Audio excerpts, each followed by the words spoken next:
Olá, hoje nós vamos falar sobre raiz quadrada de números inteiros, tá bom? Bom, igual a potenciação, o processo para resolver a raiz quadrada vai ser o mesmo do que vocês já estudaram lá no sexto ano, tá bom? O que vai mudar agora é que a gente tem que prestar atenção nos sinais negativos, né, dos nossos números inteiros. Então vamos relembrar como se calcula uma raiz quadrada, tá? Quando a gente pensa em raiz quadrada, temos que pensar em um número que, multiplicado por ele mesmo, resulte, aqui no caso, em 16, né? Ou seja, qual número que elevado ao quadrado, né, vai resultar em 16? Pensando pela nossa tabuada, né, nós sabemos que o número que, multiplicado por ele mesmo, que dá 16, é o 4, certo? Então, significa que a raiz de 16 é 4, porque 4 vezes 4 é 16, tá bom?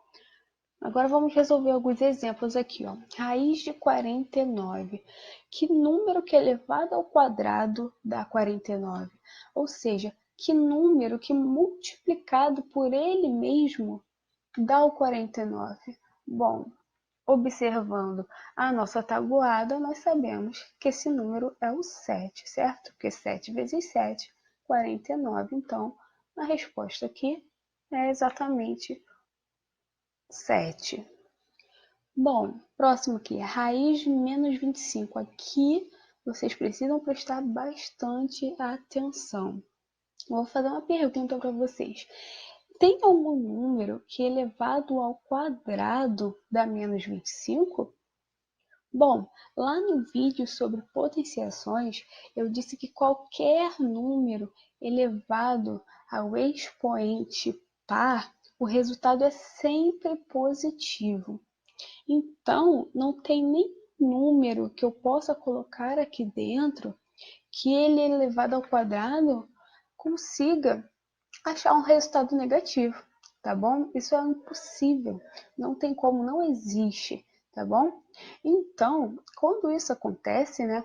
Quando temos uma raiz quadrada de um número negativo, nós dizemos que essa raiz não existe, tá bom? Então, nós usamos esse símbolozinho aqui, é o símbolo de não existe, é um ezinho invertido com um tracinho no meio, tá? Cortando ele. Então, para fixar bem, não existe raiz quadrada de número negativo, tá bom? Raiz quadrada, tá? Agora, vocês têm que prestar atenção nesse esqueminha aqui, ó. Vocês estão vendo que é diferente.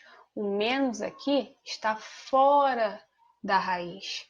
Então, quando isso acontece, vocês resolvem a raiz normal e esse menos aqui, ele vai lá para o nosso resultado, tá bom?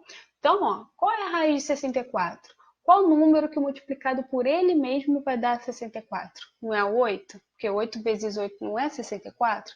Então, ó, 8 e esse menos daqui veio para o resultado. Conseguiu entender a diferença?